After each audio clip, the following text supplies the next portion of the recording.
하나님께서 이 말씀을 통하여 저희에게 은혜 주시기를 원합니다. 할렐루야, 아멘. 오늘 수요기도회를 통해 말씀을 나눌 시간을 허락하신 먼저는 하나님께 감사드리고, 또 지금 위임 목사님께서 특별히 총회 일정 관계로 출타 중이십니다. 위임 목사님을 위해서도 꼭 기도해 주시기를 바랍니다. 이 자리에 나오신 모든 성도님들을 주님의 이름으로 축복합니다. 아멘. 제가 언젠가 리더십에 대해서 어떤 성경적인 설교를 해달라는 요청이 있어서 리더십 설교를 또 몇 번 이렇게 했던 기억이 있습니다. 여러분, 리더십이 뭐라고 생각하십니까? 리더십이란 제가 찾아보니까 한 공동체의 지도자로서 그 공동체가 공동체 되게 이끌어 나가는 지도자의 역량, 이게 리더십입니다. 우리는요, 성도된 우리가요, 다 때로는 구역장으로서 또 성도된 우리가 이런 리더십을 발휘해야 되는 그 자리에, 섬김의 자리에 다 우리가 서 있다, 그런 말이죠. 여러분, 먼저 성경 말씀을 통해서 오늘은 성경적 리더십에 대해서 살펴보길 원하는데요, 에베소서 4장 12절 말씀 한번 띄워주시겠습니까? 에베소서 4장 12절 말씀 다 함께 읽습니다. 시작. 이는 성도를 온전하게 하여 봉사의 일을 하게 하며 그리스도의 몸을 하심이라. 아멘. 여기 12절 하반절에 보시면 어떤 단어가 나오죠? 그리스도의 몸이라는 단어가 나오죠. 여기서 이 그리스도의 몸은요, 공동체를 뜻하는 거예요. 교회든 그 공동체가 가정이든 그 공동체가 직장이든 그 공동체를 공동체 되게 만드는 것, 이것이 바로 성경적인 리더십을 갖춘 그 삶의 자리라는 것입니다. 하지만 여러분, 그거 아십니까? 성경에는요, 정작 리더십이라는 단어가 거의 사용되지 않는다는 점입니다. 리더십을 말해야 할 부분에서 성경은 오히려 오늘 우리가 함께 읽었듯이 따르는 일, 섬기는 일을 이야기하고 있습니다. 여러분, 성경 속에 요셉이 그랬고요, 사무엘과 엘리야가 그랬듯이 항상 하나님과 사람을 따르고 섬기는 일에서부터 시작하는 것이 바로 리더십이다라고 이야기하고 있는 것입니다. 오늘 말씀 속에서도 이 리더십에 대한 그 말씀을 느헤미야를 통해서도 분명한 적용점을 배우고자 합니다. 먼저 느헤미야서에 대해서 한번 살펴볼까요? 히브리어 원전에는요, 이 에스라서와 느헤미야서가 한 권으로 되어 있어요. 그래서 많은 학자들은 이 느헤미야서도 에스라가 기록했을 것이다라고 그렇게 보고 있습니다.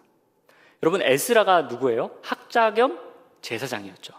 느헤미야는 정치 지도자였습니다.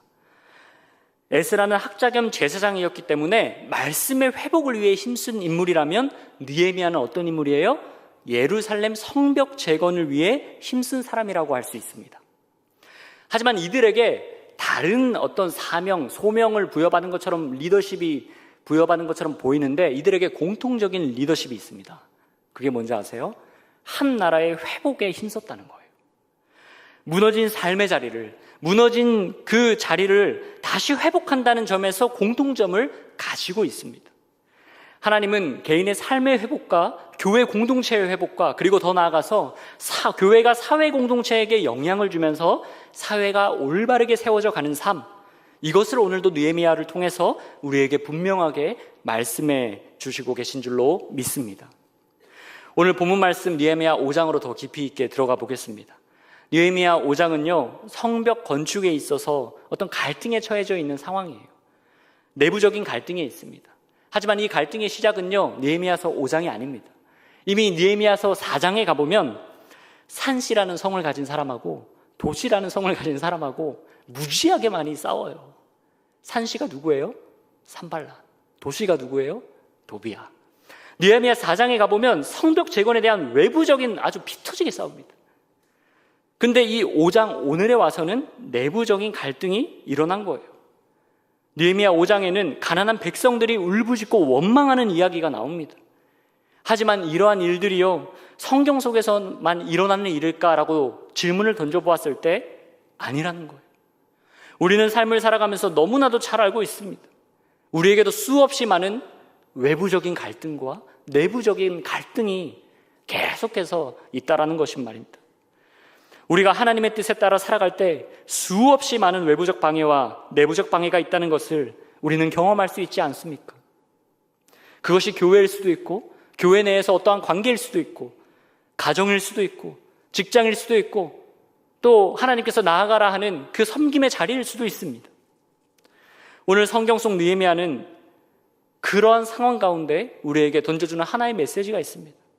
많은 그러한 상황을, 어려운 상황을 믿음의 사람들과 마땅히 함께 걸어내므로, 함께 걸어감으로 한 공동체를 끝까지 잘 이끌어 갔다라는 사실입니다. 여러분, 로마서 12장 15절 말씀, 이 함께의 의미에 대해서 말해주고 있지 않습니까? 로마서 12장 15절 말씀을 제가 봉독해 드리겠습니다. 즐거워하는 자들과 함께 즐거워하고 우는 자들과 함께 울라. 여러분, 이 말씀을 통해 우리에게 말하고 있는 것입니다. 이 시간 저희에게 주시는 말씀이기 때문에 이 구절을 한 번 더 보면요, 즐거워하는 자들과 함께 즐거워하고 우는 자들과 함께 울라. 이 함께라는 단어가요, 이 한 구절에만 벌써 2번 반복됩니다. 여기서 우리가 다시금 묵상하고 신앙의 모습을 돌아봐야 하는 줄 믿습니다. 우리가 이 함께함의 의미를 잃어버리진 않았는지. 로마서 12장 15절 말씀은 이 교회 공동체가 모두가 다 함께 걸음의 동역자로 부름받은 자임을 명확히 밝혀주고 있는데, 또 그렇게 우리가 마땅히 성도된 우리가 한 사람 한 사람이 그 봉사의 자리에, 그 섬김의 자리에 서 있어야 되는데 과연 나는 서 있는가? 그 행진을 끊임없이 새 힘을 얻어 나아가고 있는가? 포기하지 않는가? 돌아볼 필요가 있다는 것입니다. 여러분, 로마서 12장 15절 말씀은 단순히 성경 설교를 하기 위해 인용하는 인용구절로 끝나면 안 됩니다. 이 함께라는 정체성은 교회 공동체 안에서 절대로 흔들리지 않는 절대적 가치가 되어야 하는 줄 믿습니다. 세상은 말합니다. 그거 굳이 함께할 필요 있냐고, 봉사하면 뭐 나오냐고, 그 시간에 다른 기회비용적인 더 효율적이고 효과적인 그런 시간으로 활용하라고 끊임없이 우리에게 유혹합니다. 그리고 말합니다. 안 된다고. 이제 교회는 힘을 잃었다고. 끊임없이 우리에게 유혹합니다.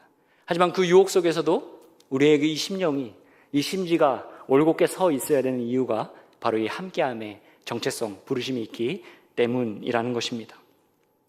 여러분, 하나님은요, 이 함께하는 자들에게 꼭 하나님의 속성이 있어요. 그게 뭐냐면 하나님은 사람을 통해, 그 함께하는 사람을 통해 일하시는 분이십니다. 항상 사람을 통해 일하십니다. 우리 하나님은요, 그 사람을 통해 일하실 때 조금 느리고 더딘 것처럼 보일지라도 함께 걸어갈 수 있는 동역자를, 또 성도들을 허락해 주시고 동역자들과 함께 믿음의 길을, 하나님 나라의 일을 마땅히 걸어가게 하셨다는 이 사실을 잊지 않는 은혜가 있기를 바랍니다. 그러므로 첫째, 한 교회 공동체에 여러분도 다 리더십을 발휘하는 자리에 서 계시잖아요. 한 교회 공동체의 리더와 리더를 따르는 자, 그 모두가 함께 걸음의 동역자로 부름받았다는 이 사실을 잊지 말아주시기 바랍니다. 사람이 혼자 할 수 없는 것이 있다고 많은 선배 목사님들의 설교를 통해 들었습니다. 첫째는 결혼이고요.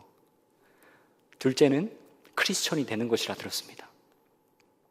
결혼은요, 당연히 혼자 할 수 없죠. 신랑 입장, 신부 입장을 해야 되는데, 결혼은 당연히 쌍을 이뤄야 하는 것이기 때문에 혼자가 되면 안 된다는 것을 우리는 굳이 생각하지 않아도 알 수 있는 것입니다. 그런데요, 더 중요한 것은 크리스천으로 살아간다는 것도 절대로 혼자는 살 수 없다라는 것입니다. 혼자 할 수 없는 거예요. 크리스천이 된다는 거. 여러분 다 크리스천 아닙니까? 예수 믿는 사람들, 예수쟁이들 아니십니까? 저희 같은 예수쟁이들은요, 혼자서 할 수 없는 거예요. 누군가가 함께 해주셔야 됩니다. 어떻게 함께 해요? 예수님께서 내 안에 와 주셔야 내가 온전한 크리스천으로 거듭나는 겁니다. 어떻게 그분이 내 안에 들어오십니까? 어떻게 배웠어요? 어떻게 말씀을 통해 들었죠? 그분께서 약속하신 성령 하나님께서 내 안에 계셔야 크리스천인 줄로 믿습니다. 여러분 안에 성령 하나님께서 함께하고 계십니까? 우리가 머리로만 아는, 이 머리에서 내려오지 않는, 도무지 내려올 생각이 없는 그 성령 하나님을 내 머리에 가두고 계시진 않으십니까? 이 마음에 가슴 뛰게 하는 열정이 막 샘솟게 하는 그런 성령 하나님의 이끄심이, 인도하심이 느껴지십니까? 그 성령 하나님이 내 안에 오셔야 그게 온전한 크리스천으로서의 삶으로 계속해서 거듭나고 있다라는 사실을 믿으시기 바랍니다. 여러분, 그리스도께서 내 안에 계시고 내가 그리스도 안에 있는 삶, 이것이 우리가 바라보고 붙들고 살아가야 될 삶인 것입니다. 이것을 신학적으로 어떤 분은 상호내주의 삶이라고도 이야기하던데, 그 상호내주의 삶이 우리의 삶에 늘 반복되고 거듭돼야 된다라는 사실입니다. 여러분, 부족한 제가 문화교회로 부름을 받아서요, 특별히 1교구 사역자로 부름받아서 사역을 시작하기에 9개월이 지나면서 느끼고 계신 게 무엇인지 아십니까? 혼자서는 절대로 하나님의 일을 할 수 없다라는 사실을 뼈저리게 느끼고 있습니다. 제가 있는 1교구에는 각 구역장님을 비롯해서 함께 동역하기에 참 좋은 그런 동역자 성도님들이 많이 계십니다. 그리고 제가 먼저 다가가지 못해도 먼저 다가와 주셔서 또 말도 걸어주시고 또 하는 분들이 또 더러 계십니다. 부족한 저와 함께 동역해 주시는 그 모습에 감사한 마음을 가지고 사역할 때도 또 많이 있습니다. 이렇게 1교구 성도님들과 함께 사역을 해나가고 나누면서 붙들게 되는 하나님의 말씀이 있어요. 그게 뭐냐면 고린도전서 3장 6절에 관한 말씀인데요, 이건 저에게만 해당되는 게 아니라 우리 모두에게 해당되는 말씀인 줄 알고 함께 봉독했으면 좋겠습니다. 고린도전서 3장 6절 말씀 함께 했습니다. 시작. 나는 심었고 아볼로는 물을 주었으되 오직 하나님께서 자라나게 하셨나니. 아멘. 이 말씀을 보면요, 하나님과 인간의 관계에 대한 말씀이에요. 하나님과 인간, 우리 사람과의 콜라보레이션, 얼마나 잘 관계가 되고 있는가. 저는 여기서 먼저 저 자신을 돌아보며 하나님과의 관계성이 중요함은 물론이요, 함께 걸어가는 자, 이 동역자 분들의 관계가 매우 중요하다는 것을 알게 되었습니다. 성경에 등장하는 부부 가운데서 가장 이상적인 커플이 있어요. 부로 시작하는 커플, 브리스길라와 아굴라. 성경에서 가장 모범적인 동역자 모델입니다. 또 예를 들어 볼까요? 성경 안에서 바울이요, 혼자 사역 못했습니다. 절대로. 바울 능력 많은 사람이었는데 혼자서 절대 그 하나님의 일을 감당하지 못했어요. 바울에게는 누가 있었어요? 브리스가와 아굴라. 이 동역자가 있었기에 존재할 수 있었던 겁니다. 모세가 또 누가 있었어요? 기도. 아론과 훌. 이런 좋은 동역자가 있었기 때문에 하나님의 일을 마땅히 할 수 있었던 것입니다. 여러분, 느헤미야에게도요, 혼자가 아니었어요. 함께 걸어가는 동역자가 있었어요. 누구요? 에스라요. 이걸 통해서 우리가 알 수 있는 것은 둘째예요. 하나님께 부름받은 리더와 성도된 우리는요, 하나님을 대신해서 리더가 다 그 성도된 우리에게 그 사람들을 위해 뭔가 다 해주는 존재에서만 끝나는 사람이 아닙니다. 그게 리더가 아닙니다. 먼저 내 자신도요, 우리 주님 앞에서 연약하기 짝이 없는 존재임을 인식하는 것, 사람들의 사랑을 받아들일 때 오히려 더 큰 영향력을 발휘할 수 있다고 그 믿는 사실을, 너무나도 중요한 사실을 사역 가운데 느낀 것이에요. 제가 요즘 가지고 있는 기도 제목이 있습니다. 지금까지 목회를 해온 연수가 이제 목회를 막 시작하고 있는 단계에서 저는 짧아요. 우리 위임 목사님처럼 이렇게 막 20몇 년씩 목회 잘 하시고 그러지 못하고 이제 걸음마 단계에 있는 신생아 목회자입니다. 그런데요, 개인적인 기도 제목이 있어요. 그게 뭐냐면 사람에 대한 관심이에요. 이 영혼에 대한 관심을, 공동체에 대한 관심을 사역이 끝나는 날까지 놓지 않게 해달라는 그 기도만큼은 제가 처음 대치동에서 사역을 시작할 때부터 지금까지 오는 그 모든 순간순간마다 꼭 하는 기도 제목 중에 하나입니다. 여러분, 이 기도 제목이요, 여러분의 기도 제목도 한번 되어봤으면 좋겠습니다. 사람에 대한 관심, 영혼에 대한 관심, 하나님께서 이 땅에 맡겨주신 그 사명의 자리, 섬김의 자리에, 봉사의 자리에 마땅히 그 중심을 잃지 않고 계속해서 서 나가주셨으면 좋겠습니다. 정말 제 나름대로 고민을 많이 합니다. 사역자로서 나는 사람을 진짜 좋아하는가? 나는 성도된 성도님들을 정말 좋아하는가? 근데요, 끊임없이 예수님께서, 주님께서 말씀을 통해서 저에게 들려주시는 사실은요, 예수 믿는 사람은 사람을 좋아해야 합니다. 어쩔 수 없습니다. 서로 피하면 안 됩니다. 왜요? 우리는 주님의 다 양들이기 때문입니다. 양의 특성이 어때요? 양은요, 혼자 살면 망합니다.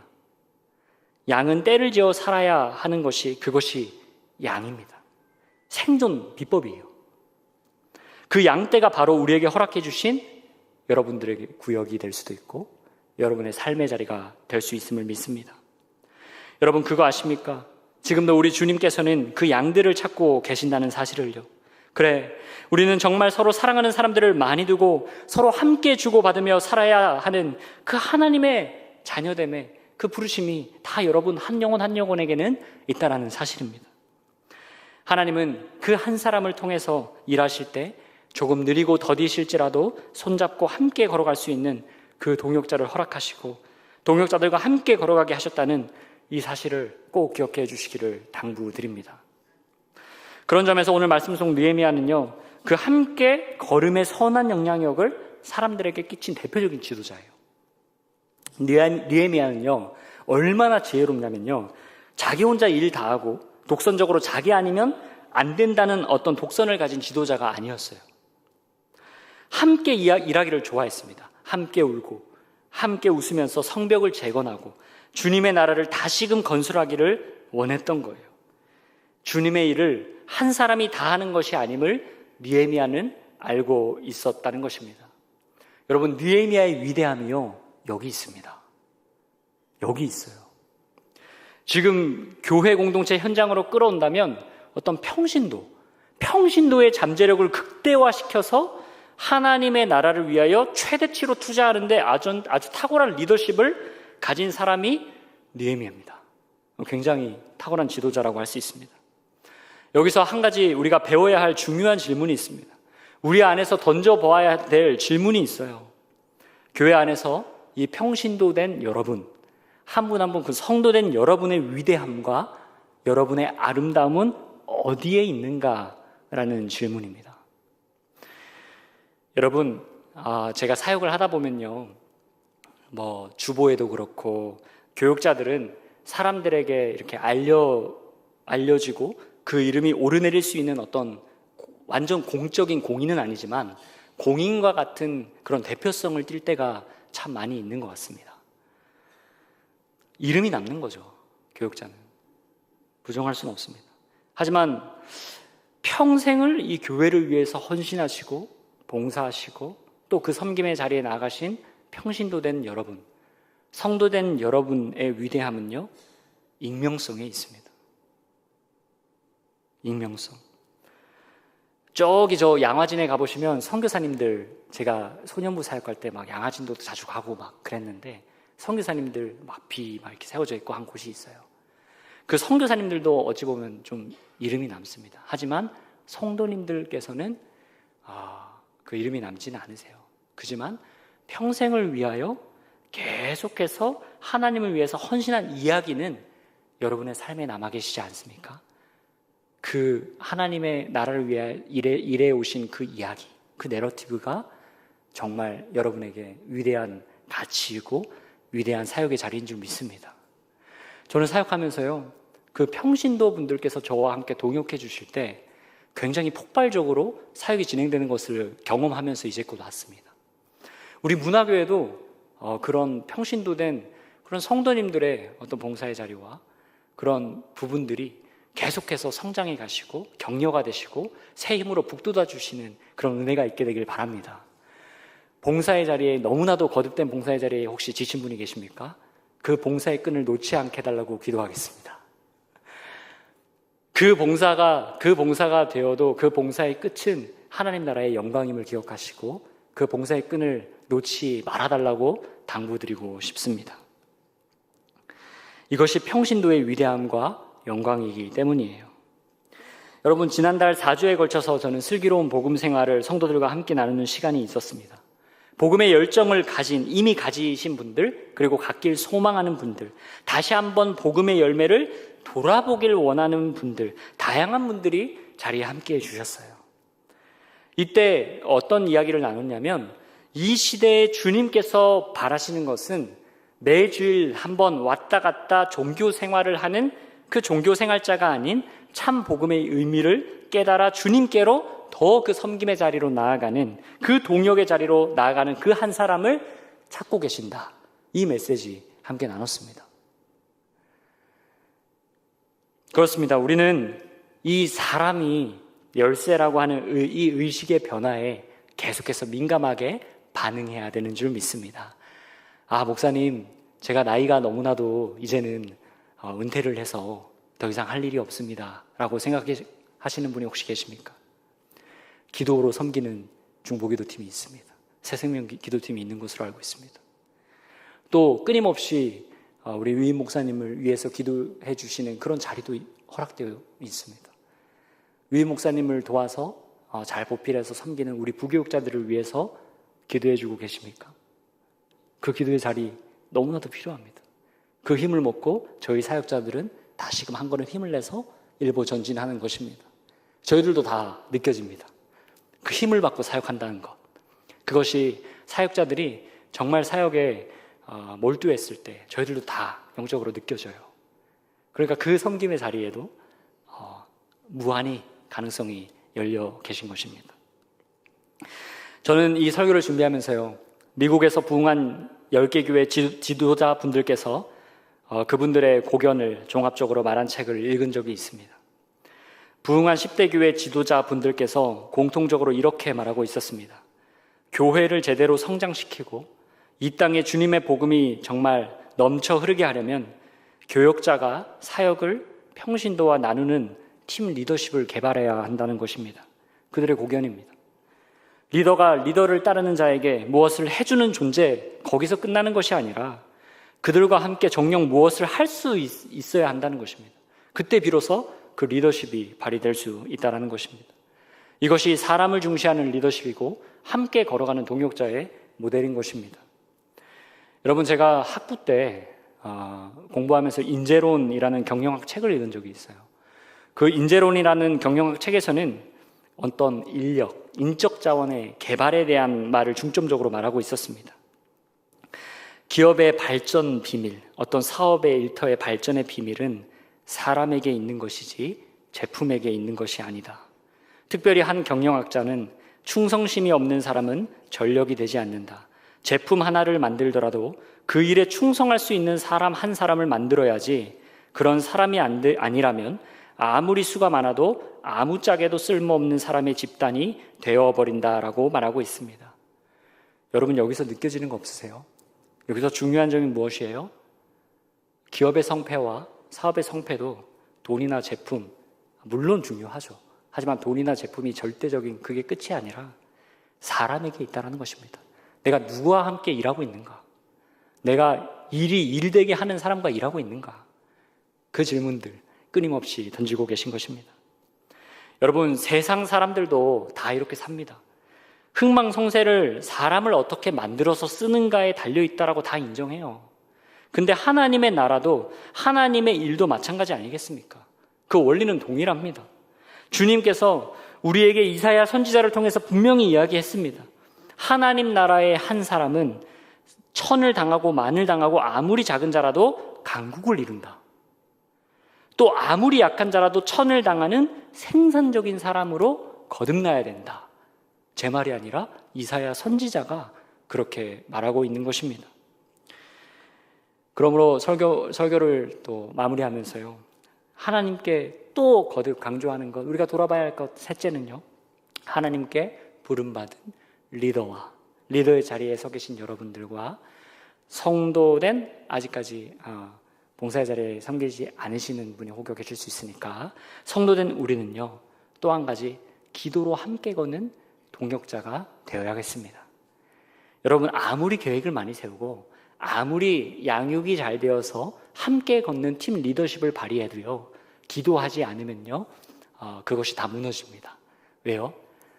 본인이 생각하는 최고의 고견이요, 각 한 사람 한 분 한 분에게는 다 있으시기 때문입니다.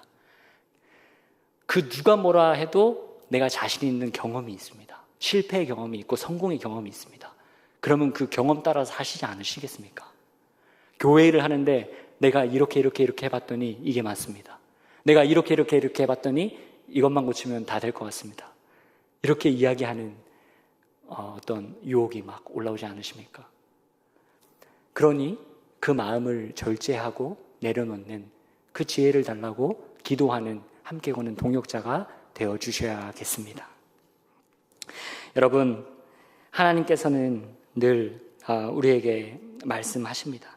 하나님께서는 그 수만 가지의 그 교회, 수만 교회를 통해 딱 문화교회를 찝어서 교역자든 성도든 우리 모두에게 부르심의 그 자리가 있습니다. 하나님이 불러주셨기에 문화교회에 존재하고 있는 것입니다. 여러분, 이 문화교회에서 하나님께서 나를 이곳에 보내셨다는 부르심에 대한 이 확신과 더불어서 하나님 앞으로 기도의 자리에 나아가는 것은 함께 걸어감에 있어서 매우 중요합니다.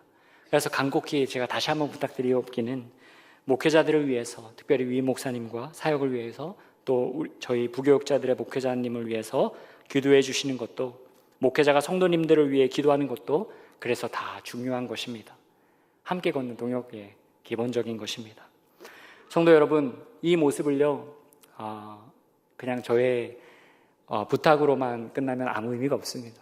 성경 말씀에 이 기도의 모델을 가장 잘 말해주고 계신 분이 계시죠. 누구예요? 예수 그리스도. 예수님은요 스스로 행동하려 하지 않으셨습니다. 스스로 결정하려 하지 않으셨어요. 스스로 무엇인가를 결정 짓기 전에 모든 것을 뭐로 구했어요? 기도로 구했고, 뭐로 끝냈어요? 기도로 사역을 마치셨습니다. 그 공생의 3년의 시간을 늘 그렇게 하고 계시고, 하늘 보좌 우편에 앉으셔서까지 기도하시겠다, 이렇게 말씀하십니다. 여러분, 빌립보서 2장 6절 8절의 말씀 함께 읽어볼까요? 시작. 그는 근본 하나님의 본체시나 하나님과 동등됨을 취할 것으로 여기지 아니하시고 오히려 자기를 비워 종의 형체를 가지사 사람들과 같이 되셨고 사람의 모양으로 나타나사 자기를 낮추시고 죽기까지 복종하셨으니 곧 십자가에 죽으심이라. 아멘. 이 말씀을 통해 알 수 있듯이 예수님은, 우리 주님은 모든 것을 기도로 구했고 그 뜻에 복종하며 사셨다는 것, 그 형체를 낮추사 우리와 함께 해주신다라는 것, 이것을 우리는 기억해야 할 것입니다. 마태복음 26장에 가면요 주님께서 겟세마네 동산에서 기도하시는 내용이 나오죠. 겟세마네 동산 그곳에서 주님은 이렇게 고백하십니다. 내 아버지여, 만일 할만하시거든 이 잔을 내게서 지나가게 하옵소서. 그러나 나의 원대로 마시옵고 아버지의 원대로 하옵소서. 아멘. 여기서 우리가 늘 평생 붙들어야 될 어떤 멘토와 같은 말씀이 있습니다. 뭐예요? 그러나 나의 원대로 마시옵고 아버지의 원대로 하옵소서라는 말씀입니다. 여러분, 성숙한 그리스도인들의 기도는 어떠해야 합니까? 구하는 기도에만 매몰되면 안 됩니다. 구하는 기도에만 그치면 안 됩니다. 예수님께서 이 말씀을 통해서 말씀하시는 것은 내 절박한 그 어떤 것을 토해낼 수는 있지만 그것을 주님께 관철시키는 기도를 하지 않고 정말 하나님께서 말씀하시는 뜻과 그 세밀한 음성에 귀를 기울이는 그 기도를, 그 동역을 하기를 원하십니다. 성도 여러분, 인생의 문제는 파도처럼 늘 여러분 앞에 놓여 있으십니다. 목사님, 함께 걷고 싶어도 내 인생의 풍파, 삶의 풍파가 너무나도 분주하고 어렵습니다. 고백하는 분들도 계실 것입니다. 하지만 우리가 기억해야 할 것은 한 가지 문제가 해결되었나 하면 또 다른 문제가 반드시 뒤따른다는 전제 조건입니다. 문제 없기를 바라지 말고 여러분 잠잠하시기를 바라길 바랍니다. 늘 문제는 있기 마련이기 때문에 문제를 바라보면 그 문제에 빠져서 문제를 해결할 능력을 점점 잃게 되는 게 연약한 우리들의 모습임을 인정하시기 바랍니다. 여러분, 모든 문제는 더 나아가 주님 안에서만 해결될 수 있다라는, 주님과 함께 걸어갈 때에만 해결될 수 있다라는 사실을 믿으시기 바랍니다. 여러분, 그렇게 우리가 바라볼 때요, 늘 우리가 크리스천이라는 것이 그 정체성이 무엇인지, 또 느헤미야란 어떤 삶을 살았는지, 믿음의 사람이란 어떤 사람을 일컫는지 우리 자신에게 던져보고 또 질문해보고 또 기도 가운데 그 답을 찾아가시는 여러분이 되시기를 주님의 이름으로 축원드립니다. 기도하겠습니다.